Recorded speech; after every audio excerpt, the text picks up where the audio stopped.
ও চাচা, কোনে যাচ্ছ? এইদিকে এসো।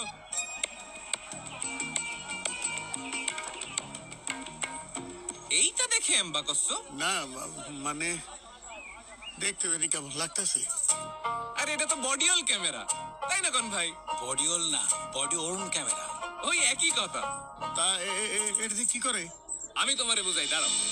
এইটা দিয়ে ভোট কেন্দ্রে কিডা আসতেছে কিডা যাচ্ছে সব রেকর্ডিং হতে থাকবে। আবার ধরো ইলেকশনের দিন কেউ ঝামেলা করতে চাইলো, সাথে সাথে বডি অন ক্যামেরার SOS বাটনটা সব দিলি, তখনই কন্ট্রোল রুমের যে মনিটর আছে সেখানে এই ক্যামেরার ছবি সবার সামনে ভাইসে উঠবি। কন্ট্রোল রুমেতে পুলিশের কাছে জিজ্ঞেস বোঝে সমস্যাটা কি, পুলিশে আর একটা বাটন চাইবে যখনই কইব সাথে সাথে ডাইরেক্ট অ্যাকশন। তখনই সশস্ত্র বাহিনী, বিজিবি ও আইন শৃঙ্খলা বাহিনী আইসে এই সন্ত্রাসীগুলারে ধরে যে যে আকাম করব একদম লাল দালানে ঢুকাই দিবে। বুঝিছো ব্যাপারটা?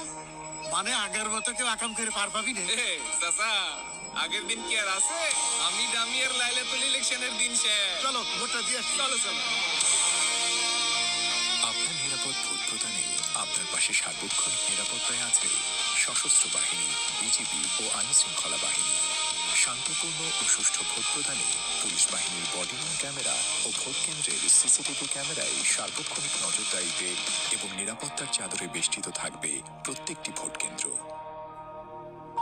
সংসদ নির্বাচন আর গণভোট দুইটার ব্যালট পেপার কি একলগে দিতেছেন? জি, এই যে।